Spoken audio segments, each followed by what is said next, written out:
If you want to fly at night and get some great looking footage, both the Air 3S and the Mini 5 Pro are fantastic options. We took both drones out the other night to get some shots of the city around sunset, and we have several things to share that should help you decide which drone is right for you when it comes to flying in low light.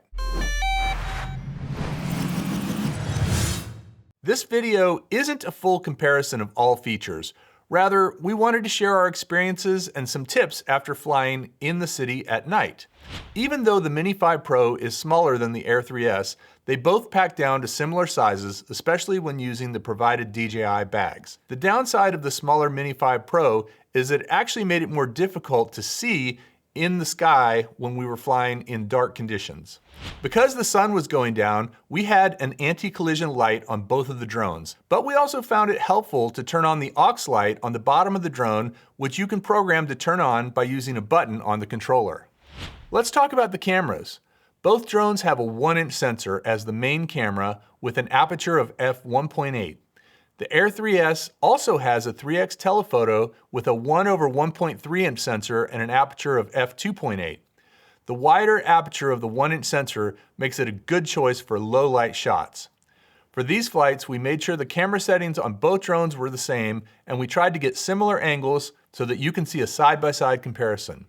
As far as we can tell, the main camera appears to be the same on both drones, which is great news.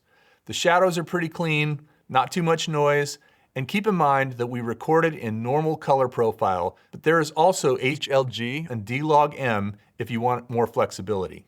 The max bit rate on the Air 3S is 130 megabits per second in all modes, whereas that higher bit rate is not available in normal mode, only in HLG or D-Log-M on the Mini 5 Pro.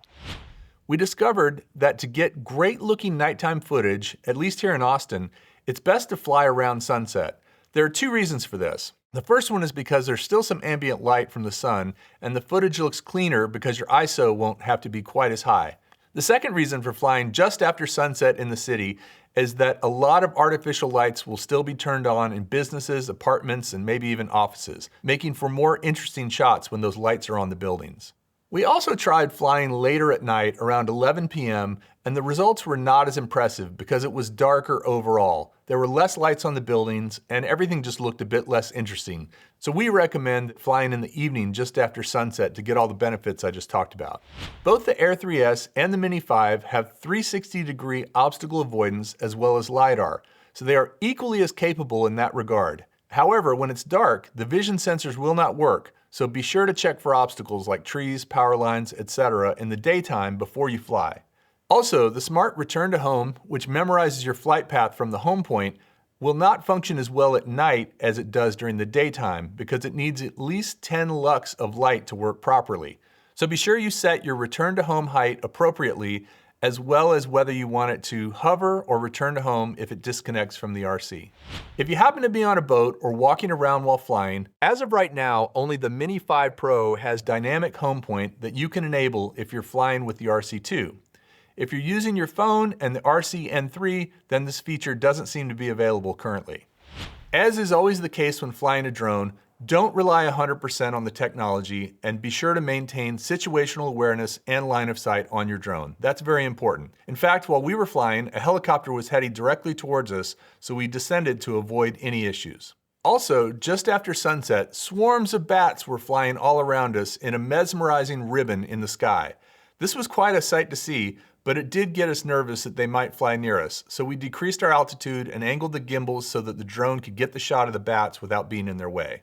Speaking of gimbals, the Air 3S can tilt up to 60 degrees, whereas the Mini 5 Pro can only tilt up 55 degrees. The Mini 5 Pro can shoot vertically by actually rotating the gimbal to a vertical position, whereas the Air 3S only crops in on the sensor for vertical video. So the Mini 5 Pro is actually a better choice if you're doing vertical video. Also, on the Mini 5 Pro, you can rotate the gimbal completely upside down, but we didn't try it on these flights. It would be pretty interesting to do in a situation like this with lots of cool lights going on buildings and maybe even trying a hyperlapse where it's rotated upside down. We're gonna try that next time. And speaking of which, the hyperlapse on the Mini 5 Pro turned out better than on the Air 3S. You can see that at the end. The Air 3S rotates slightly to the left, but the waypoints we set didn't have that rotation. Not sure why that happened, and we'll have to try it again, but definitely in this case, the Air 3S didn't do quite as well as the Mini 5 with the hyperlapse. Also, when setting waypoints on the Mini 5 Pro, we had to land to change the batteries before starting. The flight time on both drones is great. However, the standard batteries on the Mini 5 Pro, which are what we have, did have some limitations. So the higher capacity batteries would have been a great option, especially when doing hyperlapses because they can take a while to do and you need a lot of battery juice. The evening that we were shooting this footage downtown was very calm, but if it had been more windy, the Air 3S is much more stable in the wind simply because it's heavier. The telephoto lens on the Air 3S gets decent footage, and that's an advantage over the Mini 5 Pro, which doesn't have a telephoto lens. So if you're trying to decide between the Mini 5 Pro and the Air 3S to fly at night, really take into account what it is you're trying to do. The Air 3S is generally a more stable drone because it's bigger, but it also is bigger, and so therefore it's going to be a little bit louder and it's going to take up a little more space and it's a little bit heavier. The Mini 5 Pro, which is over 250 grams, is in the same class as the Air 3S. It does really great for its size, just not really great in the wind. Also, the Air 3S is easier to see up in the sky at night because it's a little bigger, but overall they're both amazing drones in low light, as you can see. Just be aware of your situation, check your airspace, make sure to get an anti-collision light, and have fun out there. We'd love to hear what you think about the comparison of these two in low light. If you have a favorite place to fly or a favorite drone that you fly in low light, leave a comment below. We'll get right back to you. Thanks for watching, and we'll see you next time on Ready, Set, Drone.